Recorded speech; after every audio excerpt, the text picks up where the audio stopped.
चलिए इसे विस्तार से समझते हैं, क्योंकि ये जो सोर्सेस है हमारे पास, ये कोई रूटीन टाइम टेबल नहीं है, ये एक प्रॉपर मास्टर प्लान है। बिल्कुल। और इस रणनीति की जो सबसे बड़ी खासियत है ना, वो इसका यथार्थवाद है। मतलब इसका एकदम रियलिस्टिक होना। देखिए, परीक्षा बनाने वालों का मनोविज्ञान समझना बहुत जरूरी है। ये कोई स्कूल का टेस्ट नहीं है जहां सिर्फ ये देखा जा रहा है कि किसने कितनी किताबें रटी हैं। सही बात है। यहाँ असली चुनौती सिलेबस है ही नहीं, असली चुनौती है वो भयानक प्रतिस्पर्धा जो हाई कंपटीशन उस परीक्षा हॉल में बैठने वाला है। हाँ, क्योंकि इस बार आरआरबी एनटीपीसी यूजी 2026 में सिर्फ वो छात्र तो है नहीं जो केवल इसी की तैयारी कर रहे हैं। वही तो, एसएससी वाले, बैंकिंग वाले और जो कई सालों से ग्रेजुएट लेवल के एग्जाम्स दे रहे हैं, वो अनुभवी धुरंधर भी इस मैदान में उतरेंगे, जिनका बेसिक्स ऑलरेडी बहुत क्लियर होता है। एग्जैक्टली, उनके बेसिक्स पहले से मजबूत है। ऐसे में अगर कोई नया या औसत उम्मीदवार आखिरी 15 दिनों में इतिहास के नए पन्ने पलटने लगे या नई मैथ्स की किताब शुरू करने की कोशिश करे, तो वो मनोवैज्ञानिक रूप से ना दौड़ शुरू होने से ही हार चुका है। अब खेल सिर्फ उच्च प्राथमिकता या हाई प्रायोरिटी वाले विषयों पर लेजर जैसी नजर रखने का है। लेकिन जब हम इस 80+ के सुरक्षित जोन की बात करते हैं ना, तो ये आंकड़ा अपने आप में एक बहुत बड़ा सवाल खड़ा करता है। मतलब 100 में से 80 से ज्यादा नंबर लाना, और वो भी नेगेटिव मार्किंग के साए में। हाँ, वो सबसे बड़ा डर है। ये तो किसी बारूदी सुरंग या माइनफील्ड को पार करने जैसा है, जहां आप आंख बंद करके बस भाग नहीं सकते। एक आम छात्र के लिए दबा के उस माहौल में 80 एकदम सही जवाब देना लगभग असंभव सा लगता है। तो ऐसे में क्या कुछ सवालों पर एजुकेटेड गेस या तुक्के लगाने की कोई गुंजाइश है यहाँ जो सबसे दिलचस्प बात है वो ये है कि इस बारूदी सुरंग को पार करने का गणित बहुत ही निर्मम है, मतलब बहुत रूथलेस है। जब हम 80+ के सेफ जोन की बात कर रहे हैं, तो इसका मतलब ये बिल्कुल नहीं है कि कट ऑफ एकदम 80 ही जाएगी। अच्छा। हाँ, अलग अलग वर्गों के लिए, जैसे एससी, एसटी या ओबीसी के लिए ये थोड़ी कम हो सकती है। लेकिन एक उम्मीदवार को सुरक्षित महसूस करने के लिए मॉक टेस्ट में रोजाना 80 का आंकड़ा पार करना ही होगा। और जहां तक आपने तुक्के लगाने की बात पूछी, हाँ, गैस वर्क, तो ये इस परीक्षा का सबसे बड़ा आत्मघाती कदम है। सुइसाइडल है ये। अच्छा। मान लीजिए किसी छात्र ने 85 सवाल हल किए, लेकिन दबाव में आकर 10 सवालों पर तुक्का लगा दिया जो गलत हो गए, तो नेगेटिव मार्किंग से स्कोर धड़ाम से नीचे गिरेगा। बिल्कुल, नेगेटिव मार्किंग के कारण उसका स्कोर सीधे 70 के आसपास आ गिरेगा। सफलता केवल इस बात से तय नहीं होती कि कितने सही जवाब दिए गए, बल्कि इससे तय होती है कि आप कितने गलत जवाबों से बचें। मतलब एक्यूरेसी ही सब कुछ है। हाँ, एक्यूरेसी यानी सटीकता 100% होनी चाहिए। तुक्के लगाना इस परीक्षा में बिल्कुल अलाउड नहीं है। तो ये एक तरह से जैसे इमरजेंसी रूम में ट्रायड सिस्टम होता है ना, बिल्कुल वैसा काम करता है, जहां डॉक्टर पहले उस मरीज को बचाता है जिसकी जान जा रही हो, न कि उसे जिसके हाथ पर मामूली खरोच आई हो। जब मैं गणित के सेक्शन की रणनीति देखता हूं तो ये ट्रायल सिस्टम बिल्कुल सटीक बैठता है। मैथ्स का सेक्शन सबसे क्रूशियल है। हाँ, 30 सवाल हैं और टारगेट 24 से 27 मार्क्स का रखा गया है। प्रेजेंटेशन में बाकायदा एक प्रायोरिटी पिरामिड दिया गया है। और यहाँ बात वाकई बहुत दिलचस्प हो जाती है, क्योंकि एक बात जो बहुत ही अजीब और विरोधाभासी लगती है वो ये है कि एडवांस्ड मैथ्स, जिससे सब डरते हैं, एग्जैक्टली, जिसमें मेंसुरेशन, ट्रिग्नोमेट्री, ज्योमेट्री जैसे भारी भरकम और डराने वाले विषय आते हैं, उसे इस पिरामिड में सबसे नीचे धकेल दिया गया है। मतलब जिन विषयों से सबसे ज्यादा डर लगता है उन्हें सिर्फ फॉर्मूला आधारित त्वरित रिवीजन के लिए क्यों रखा गया? क्या कठिन चीजों पर ज्यादा समय नहीं लगाना चाहिए? देखिए, यहीं पर ज्यादातर उम्मीदवार मात खा जाते हैं। वे अपनी ऊर्जा वहां लगाते हैं जहां से रिटर्न ऑन इन्वेस्टमेंट, मतलब समय के बदले जो मार्क्स मिलने वाले हैं, उसका अनुपात सबसे कम होता है। ओह। हाँ, परीक्षा बनाने वाले ये नहीं देखते कि भाई किसी ने कितनी मुश्किल ज्योमेट्री हल की है, वे सिर्फ ये देखते हैं कि आपने तय समय में कितने सवाल हल किए। ये जो प्रायोरिटी पिरामिड है ना, ये पूरी तरह से डेटा पर आधारित रणनीति है। तो स्मार्टनेस इसी में है कि हाई प्रायोरिटी टॉपिक्स पकड़े जाएं। बिल्कुल। अंकगणित यानी अरिथमेटिक का जो हिस्सा है, जैसे प्रॉफिट और लॉस, नंबर सिस्टम जिसमें आपका डिविजिबिलिटी और एचसीएफ एलसीएम आता है, प्रतिशत और साधारण व चक्रवृद्धि ब्याज, इन गिने चुने टॉपिक से ही परीक्षा में 10 से 15 सवाल सीधे सीधे आ जाते हैं। बाप रे, 10 से 15 सवाल सिर्फ इतने हिस्से से? हाँ, और ये वो सवाल है जो अभ्यास से बहुत तेजी से हल हो सकते हैं। इन्हें गहराई से समझना जरूरी है। और एडवांस मैथ्स का क्या, उसका अनुपात क्या रहता है? एडवांस मैथ्स का खौफ जितना बड़ा है ना, परीक्षा में उसका वजूद उतना ही छोटा है। अरे वाह। सच में, ट्रिग्नोमेट्री की बेसिक आइडेंटिटीज, ज्योमेट्री और 2D और 3D मेंसुरेशन को मिलाकर बमुश्किल 2 से 4 सवाल आते हैं। सिर्फ 2 से 4 सवाल, और लोग इस पे महीनों लगा देते हैं। वहीं तो, अब अगर कोई छात्र अंतिम 15 दिनों में ट्रिग्नोमेट्री के गहरे कॉन्सेप्ट समझने में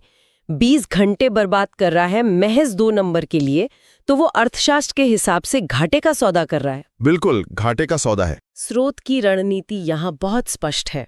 इन 2 से 4 सवालों के लिए केवल डायरेक्ट फॉर्मूले रट लिए जाएं।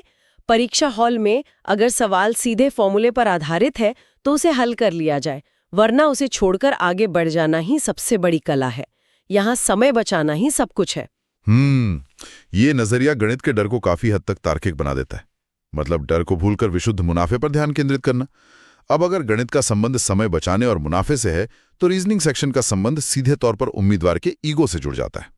बिल्कुल, ईगो और टाइम मैनेजमेंट दोनों से। हाँ, रीजनिंग में भी 30 प्रश्न हैं और स्रोत के अनुसार ये परीक्षा का सबसे आसान हिस्सा है, जहां 26 से 28 अंकों का सुरक्षित टारगेट रखा गया है। मतलब 28 प्लस फ्री मार्क्स लाए जा सकते हैं। लेकिन मैंने देखा है कि एक बहुत बड़ी गलती है जो ज्यादातर उम्मीदवार करते हैं, और सबसे होशियार छात्र भी अपना पूरा पेपर यहीं बर्बाद कर लेते हैं। जी, क्योंकि रीजनिंग सेक्शन को डिजाइन ही इसी तरह किया जाता है कि वो उम्मीदवार के आत्मविश्वास की परीक्षा ले सके। और इस डिजाइन का जो सबसे घातक हथियार है वो है पजल और सिटिंग अरेंजमेंट। ओ, भयानक गोलमेज वाले सवाल। हाँ, इसे पजल ट्रैप कहा जाता है। इन 5-6 सवालों में शुरुआत में ही उलझ जाना समय की सबसे बड़ी बर्बादी है। पेपर सेट करने वाले जानबूझकर एक बहुत ही लंबी और उलझाऊ फ्लोर बेस्ड या सर्कुलर सिटिंग पजल को शुरुआत के सवालों में डाल देते हैं। और यहीं पर छात्र का ईगो अड़े आ जाता है। बिल्कुल। उसे लगता है कि यार, मैंने तो पजल्स की इतनी प्रैक्टिस की है, मैं इसे छोड़ के आगे कैसे जा सकता हूँ। वो उसे हल करने बैठता है और अपने 10-15 मिनट उसी एक सवाल में स्वाहा कर देता है। और जब 10 मिनट बाद वो पजल हल नहीं होती ना, तो जो मनोवैज्ञानिक दबाव बनता है, जो पैनिक होता है, वो आगे के आसान सवालों को भी गलत करवा देता है। फ्लूट टूट जाता है पूरा। एग्जैक्टली। अगर हम इसे व्यापक संदर्भ में देखें तो एक तरह से मोमेंटम या परीक्षा का जो फ्लो है वो टूट जाता है। इसलिए ब्लूप्रिंट एक बहुत ही सख्त अप्रोच लागू करता है। सबसे पहले केवल 1 लाइनर यानी आसान सवालों को खोजना और खत्म करना। जैसे कोडिंग डिकोडिंग वाले। हाँ, कोडिंग डिकोडिंग, एनालॉजी या BODMS वाले गणितीय सवाल, जहां सिर्फ प्लस माइनस के चिन्ह बदलने होते हैं। ये क्विक स्कोरिंग सवाल है जो तुरंत नंबर देकर आपका आत्मविश्वास बढ़ाते हैं। मतलब पहले वो फल तोड़ने हैं जो सबसे नीचे लटक रहे हैं। एकदम सही एनालॉजी है ये। और जो पजल्स हैं, चाहे वो बॉक्स वाली हों, लीनियर हों या सर्कुलर, उन्हें हमेशा हर हाल में परीक्षा के अंत के लिए बचा कर रखना है। जब समय बचे तब उन पर दिमाग लगाओ। हाँ, और इसके लिए रोजाना टाइमर लगाकर 2-3 पजल्स की प्रैक्टिस करना अनिवार्य बताया गया है, ताकि अंत समय में पैनिक ना हो। ये बहुत ही सॉलिड स्ट्रैटेजी है। अब गणित और रीजनिंग में तो चलिए फॉर्मूले और लॉजिक हैं, जहां एक तय रणनीति काम कर सकती है। लेकिन अब हमारे सामने इस ब्लूप्रिंट का सबसे खतरनाक हिस्सा आता है, जनरल अवेयरनेस या GA। ये तो सच में एक असीमित महासागर है। वही ना, 40 अंकों का सेक्शन है। इसमें इतिहास है, भूगोल है, विज्ञान है और कभी ना खत्म होने वाले करंट अफेयर्स हैं। तो इस सब का क्या मतलब है? इतने बड़े सिलेबस को महज 15 दिनों में कैसे समेटा जा सकता है? बिना इंफॉर्मेशन ओवरलोड के कोई भी छात्र 25 से 30 मार्क्स कैसे ला सकता है? इस महासागर को पार करने की कुंजी ये है कि ब्लूप्रिंट को सही से फॉलो किया जाए। परीक्षा लेने वाला बोर्ड ऐसे क्लर्क या स्टेशन मास्टर नहीं ढूंढ रहा जिन्हें मुगल साम्राज्य का एक एक दिन याद हो। सही बात है। वे ऐसे लोग ढूंढ रहे हैं जो आज की दुनिया के प्रति जागरूक हों। यही कारण है कि इस 40 नंबर के सेक्शन में सबसे बड़ा हिस्सा, लगभग 12 से 14 प्रश्न करंट अफेयर्स का होता है। 12 से 14 प्रश्न सिर्फ करंट अफेयर्स से? जी हाँ, और स्रोत बहुत स्पष्ट रूप से कहता है कि पिछले 2-3 सालों के करंट अफेयर्स में सिर नहीं खपाना है। तो कितना पढ़ना है? सिर्फ पिछले 8-9 महीने, विशेषकर अगस्त से अप्रैल तक के घटनाक्रमों पर फोकस करना है, खासकर नई मिसाइलें, नए मुख्यमंत्री, अवार्ड्स और स्पोर्ट्स। लेकिन बाकी विषयों का क्या?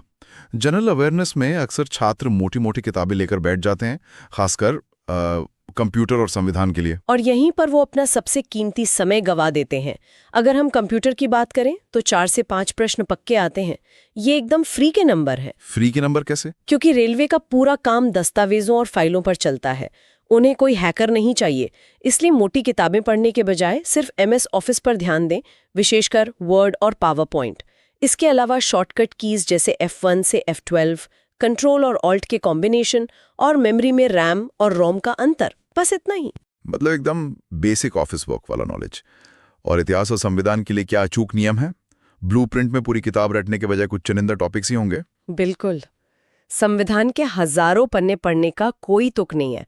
ब्लूप्रिंट के अनुसार सिर्फ गिने चुने संशोधनों पर फोकस करना है, जैसे 42वां और 44वां, 73वां और 101 से 105 तक के हालिया संशोधन, और प्रमुख पदों जैसे राष्ट्रपति, प्रधानमंत्री के अनुच्छेद रटने हैं। और इतिहास में? इतिहास में मॉडर्न हिस्ट्री यानी आधुनिक इतिहास पर जोर है। 1857 की क्रांति, कांग्रेस के अधिवेशन, बस यही सब। और विज्ञान में भी केवल 3-4 प्रश्न आते हैं, तो वहां सिर्फ मोशन या ह्यूमन बॉडी सिस्टम्स जैसे बेसिक कॉन्सेप्ट्स पर टिके रहना है। वाह, ये विश्लेषण बहुत स्पष्ट कर देता है कि हर सवाल के पीछे एक स्मार्ट अप्रोच है। अब ज्ञान और रणनीति को जमीनी हकीकत में बदलने का समय है। इस थ्योरी को रोजमर्रा की रूटीन में कैसे ढाला जाए? हाँ, एग्जीक्यूशन सबसे जरूरी है। क्योंकि स्रोत में लगभग 7.5 घंटे का एक बेहतरीन डेली रूटीन डिजाइन किया गया है। सुबह 2 घंटे मैथ्स, दोपहर 2 घंटे जीके या करंट अफेयर्स, और शाम को 1.5 घंटे रीजनिंग और पजल प्रैक्टिस। बिल्कुल। लेकिन इस पूरे रूटीन का जो सबसे दिलचस्प और अनिवार्य हिस्सा है, वो रात के 2 घंटों के लिए रिजर्व किया गया है। मैं इस पर सबसे ज्यादा जोर देना चाहूंगी। वो मॉक टेस्ट वाला हिस्सा। हाँ, एक फुल मॉक टेस्ट और उसका विस्तृत विश्लेषण। अगर कोई छात्र दिन भर पढ़ता है लेकिन ये मॉक टेस्ट और विश्लेषण छोड़ देता है, तो उसकी मेहनत आधी रह जाती है। क्योंकि मॉक टेस्ट से ही तो कमियों का पता चलता है। एग्जैक्टली। जब आप विश्लेषण करते हैं कि कौन सा सवाल क्यों गलत हुआ, तो आपको अपनी कमजोरियों का पता चलता है। यही विश्लेषण दिन का सबसे जरूरी काम है। लेकिन इसी मॉक टेस्ट को लेके ना द डूज एंड डोंट्स में एक बहुत ही सख्त नियम है। अंतिम 3 दिनों के लिए एक्सपर्ट्स चेतावनी देते हैं कि आखिरी दिन कोई फुल मॉक टेस्ट नहीं देना है। बिल्कुल नहीं देना है। और कोई भी नया टॉपिक बिल्कुल नहीं उठाना है। जब पूरी तैयारी मॉक टेस्ट पर टिकी है, तो आखिरी दिन इसे क्यों छोड़ देना चाहिए? क्योंकि मान लीजिए आखिरी दिन आपने जो मॉक टेस्ट दिया वो बहुत मुश्किल आ गया और आपका स्कोर गिर गया, तो कॉन्फिडेंस एकदम जीरो हो जाएगा। हाँ, आत्मविश्वास का टूटना आखिरी समय में सबसे बड़ा खतरा है, और नया टॉपिक उठाने से कॉग्निटिव ओवरलोड हो जाता है। तो फिर उन आखिरी 3 दिनों में करना क्या है? सिर्फ अपने बनाए हुए शॉर्ट नोट्स और मैथ्स के फॉर्मूले रिवाइज करने हैं, और सबसे अहम बात, 7 से 8 घंटे की पर्याप्त नींद लेनी है। नींद? लोग तो रात भर कॉफी पीकर जागते हैं एग्जाम से पहले। जो कि बहुत बड़ी गलती है। बिना नींद के मेमोरी रिकॉल काम ही नहीं करेगा। आत्मविश्वास और शांत दिमाग ही असली कुंजी है। तो अगर हम इस पूरे मास्टर प्लान को संक्षेप में समेटें, तो बात सिर्फ इतनी सी है कि रिवीजन ही सफलता है, प्राथमिकताओं को समझना है और मॉक टेस्ट से अपनी कमियों को दूर करना है, और सबसे बढ़कर ईगो को साइड में रखकर स्मार्ट तरीके से पेपर सॉल्व करना है। बिल्कुल। आज के हमारे इस गहरे विश्लेषण को यहीं विराम देते हैं। सुनते रहिए और स्मार्ट वर्क करते रहिए।